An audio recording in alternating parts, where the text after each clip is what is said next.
Hello ছোটরা, কেমন আছো তোমরা সবাই? আজকে আমি আবারও চলে এসেছি তোমাদের সেই ছড়াছবিতে পাখি সেই বইটি নিয়ে, যেটির মধ্যে সমস্ত পাখির ছড়াগুলো আছে, যেটা লিখেছেন কবি চিত্তরঞ্জন মাইতি, শিশু সাহিত্য সংসদ। আজকের প্রথম ছড়াটা হলো কাক। কাককে আমরা সবাই চিনি, বাড়ির আশেপাশে ঘুরে বেড়ায় এই যে কাক। তাহলে সেই কাককে নিয়ে আজকে একটি কবিতা পড়ি। তাহলে চলো শুরু করা যাক। কাক।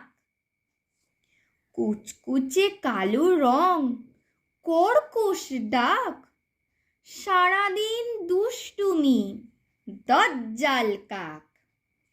পেটুকের শিরোমণি, দিনভর চুরি, উকি ঝুঁকি ঘরে ঘরে, শুধু ঘোরাঘুরি।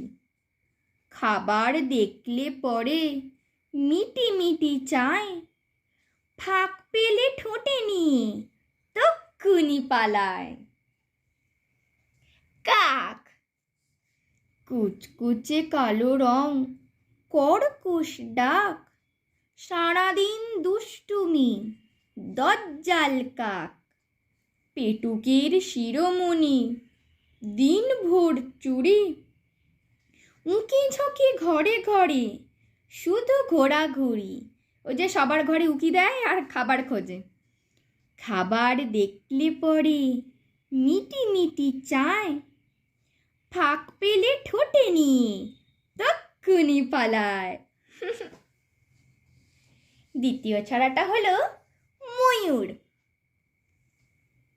এই যে ময়ূর, তার কত বড় পাখা,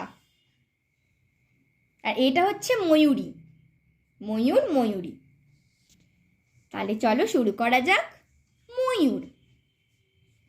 রঙে রঙে মাখামাখি, কোথা থেকে এলো পাখি, ডালে বসে এক মনে, কান পেতে কি বা শোনে।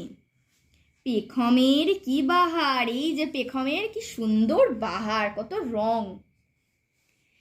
কি বা শোভা ঝুটি তার, এই যে ঝুটি, এই দুটো ঝুটি, সেটাই বলছে কত সুন্দর।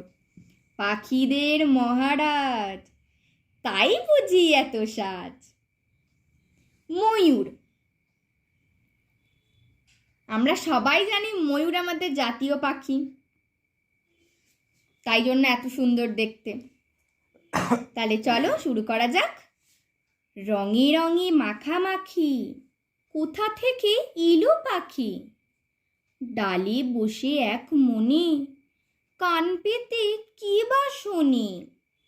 পেখমের কি বাহার, কি বা শোভা ঝুটি তার, পাখিদের মহারাজ, তাই বুঝি এত সাজ।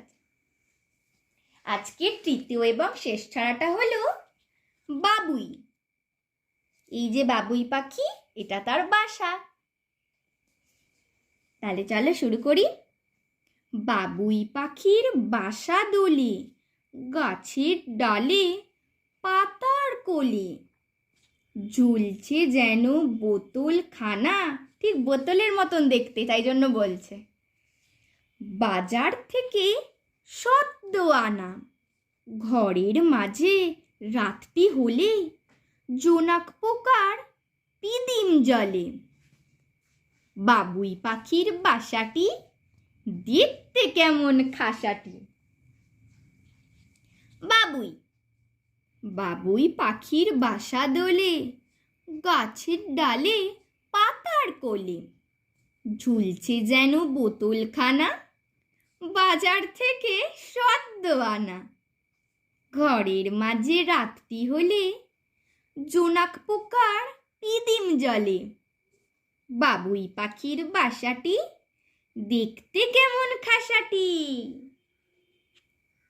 আজকের মতন এইটুকুই। যদি তোমাদের এই ছড়াগুলো ভালো লেগে থাকে তাহলে বাচ্চারা শেয়ার, সাবস্ক্রাইব অ্যান্ড লাইক করে দিও। ভালো থেকো। Thank you.